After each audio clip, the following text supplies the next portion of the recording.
En Colmundo Radio, La Balanza. La Balanza. No había ninguna ley reglamentable. Es más, el decreto, desde su enunciado inicial, habla por el cual se reglamenta los servicios de salud reproductiva y salud sexual.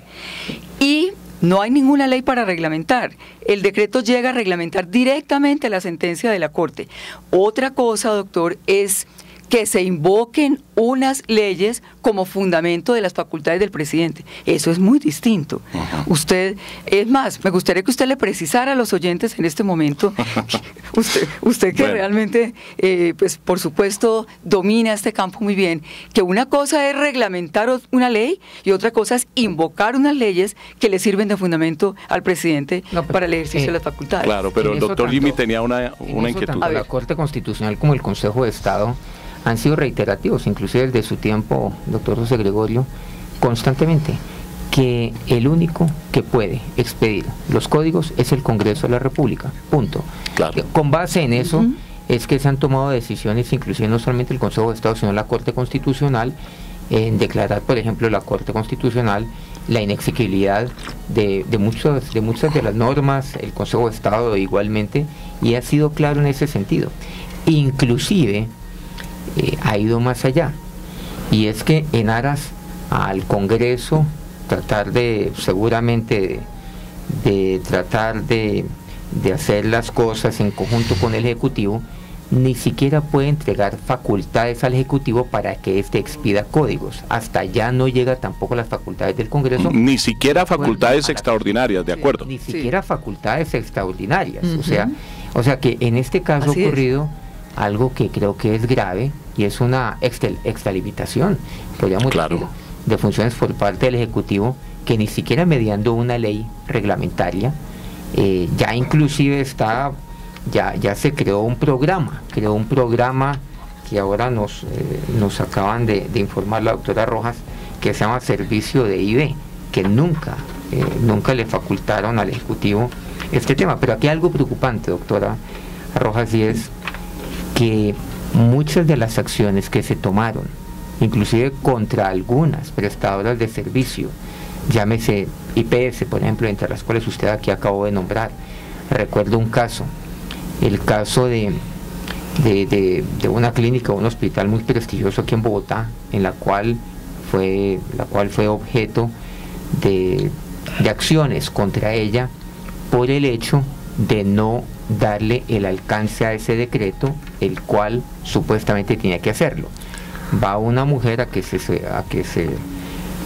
le practique seguramente un aborto, la clínica se niega y entonces invocan este decreto para hacerlo. O sea que este decreto en últimas fue de una u otra manera implementado y fue usado en muchos casos entonces de manera irreglamentaria, y eso preocupa.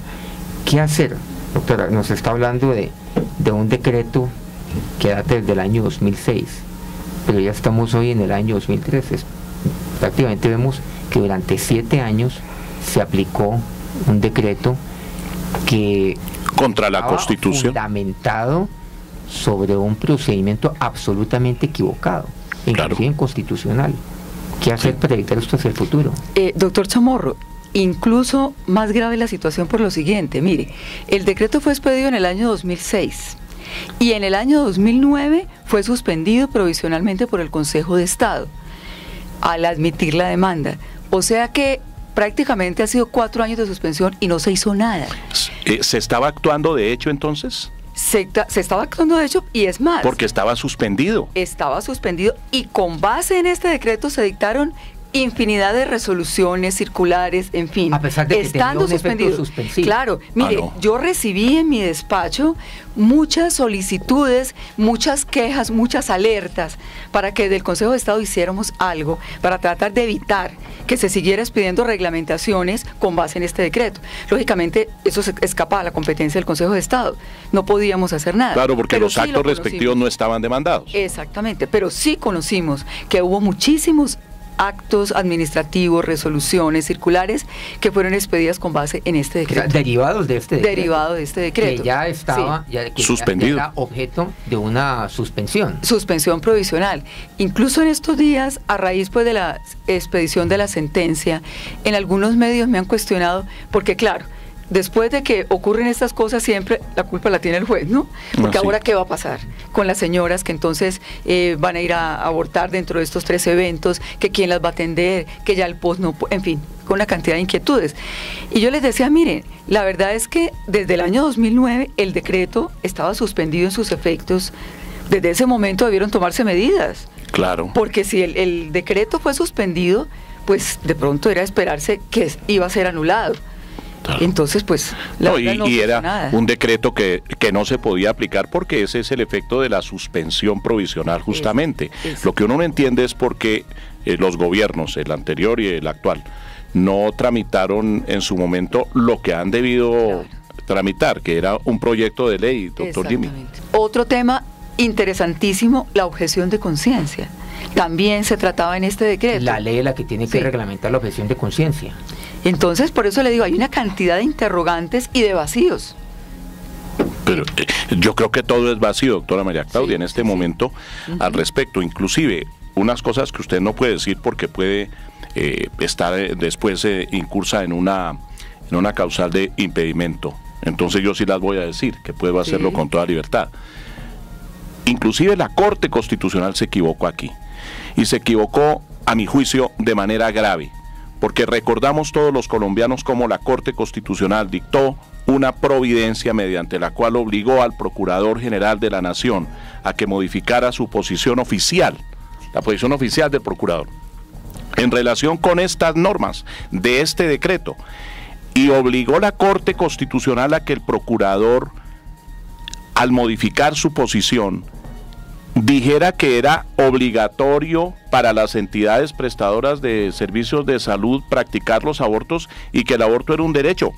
Aspecto que yo no sé de dónde sacaron, porque francamente ni surge de la ley, no surge de la Constitución, no surge de la sentencia de la Corte Constitucional, pero ahora se habla del derecho al aborto. Y es que la Corte Constitucional profirió ese auto el año pasado. Recordamos todos la situación difícil en que quedó el Procurador General de la Nación cuando él tuvo que decir lo que no tenía por qué decir, pero obligado por la Corte, porque de lo contrario habría incurrido en desacato.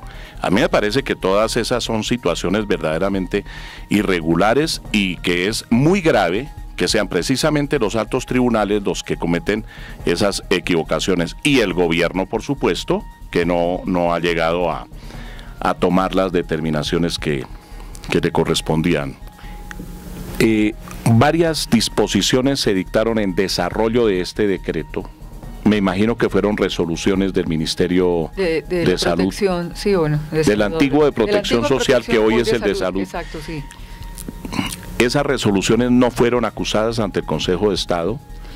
¿Y qué pasa? Caído el decreto, esas resoluciones decaen, se produce el fenómeno del decaimiento, es decir, toda esa estantería jurídica, llamémoslo así, se cayó. Claro, es decir, si el único fundamento que tenían esos actos era el decreto 44 se caen automáticamente. No hay piso. Sí, ¿no? Sí. Se produce el decaimiento de los actos administrativos, es decir, quedan absolutamente sin ningún efecto. Y yo creo que son bastantes, no sé, por lo que yo pude darme cuenta. Se produjeron cualquier cantidad de actos, fueron muy numerosos, los cuales se derivaron con base, digámosle, fundamentado en este decreto. Sí, fueron muchos realmente. A mí me dejó el doctor José Gregorio muy preocupado con esa afirmación que además hipotéticamente de la señora que dice: me violaron y vengo a que me practiquen un aborto. No lleva sino la denuncia. Bueno, entonces, eso no lo decide un juez, eso se puede presentar. No lo decide un juez porque la Corte. ¿Quién lo decide? La Corte no lo estableció. Reglamentación, doctor José Gregorio. Eso también necesita reglamentación. Claro, ¿cómo desde luego. Lo único es que, mira, a mí me violaron, aquí traigo la denuncia y ya. Sí, pero reglamentación de la ley. Claro, reglamentación no del decreto. Eso estaba en el decreto que claro. Que no, eso estaba en la sentencia de la Corte. Ya. Cuando la Corte determina los 3 eventos que despenalizó, está ese, y para el caso de la violación, del incesto, la única prueba es una denuncia penal. Claro, pero el decreto decía que no podía oponer ningún tipo de obstáculo. Sí. El decreto establecía que cuando llegara la paciente, la gestante, como lo dice el decreto, no se podía oponer absolutamente nada. Eso. Llegó la gestante, pidió que le practicaran el aborto, y si estaba en uno de los casos que contempla la Corte Constitucional, tenían que practicarle el aborto. Exacto. De modo que, para la pregunta de Víctor J., claro, llevar la copia de la denuncia y punto. Que por esa vía, pues ustedes se imaginan. Estamos viendo la sentencia de la Corte Constitucional, eso es de tránsito a cosa juzgada. ¿Qué pasa si el Congreso el día de mañana aborda este tema? ¿Y cómo lo va a abordar? Va a abordarlo con base en la sentencia de la Corte, la van a tener ahí en la mano. Claro. Y me parece eso muy delicado. Me parece muy delicado que un Congreso no actúe de manera autónoma, como la misma Constitución así le dice que lo haga, respetando por supuesto la Constitución, respetando el procedimiento legal, pero básicamente va a decir, hombre, tenemos que hacer esto que nos está diciendo la Corte que hagamos, pero además tenemos que también ratificar lo de este tema del procedimiento a través de una denuncia. ¿Qué pasa si el procedimiento del Congreso es diferente al que ha dicho la Corte? O sea, algo tan elemental y tan sencillo como eso es algo lo cual a la Corte no le compete. Sí, no podría el Congreso, por ejemplo, decir, no basta la denuncia, exigimos además el pronunciamiento de una autoridad judicial, no lo puede decir. Entonces la Corte Constitucional va a decir, ustedes no están respetando esta sentencia, y esta sentencia hace tránsito a cosa juzgada. O sea, algo tan elemental como eso es vergonzoso. Entonces claro, el Congreso ni siquiera puede abordar un procedimiento de ese tipo, ni añadir, ni cambiar ese procedimiento, ni añadir un procedimiento inclusive mucho más riguroso, porque sencillamente la Corte Constitucional resulta que ya se ha convertido no en colegisladora, sino en legisladora, básicamente. O en constituyente. O en una constituyente.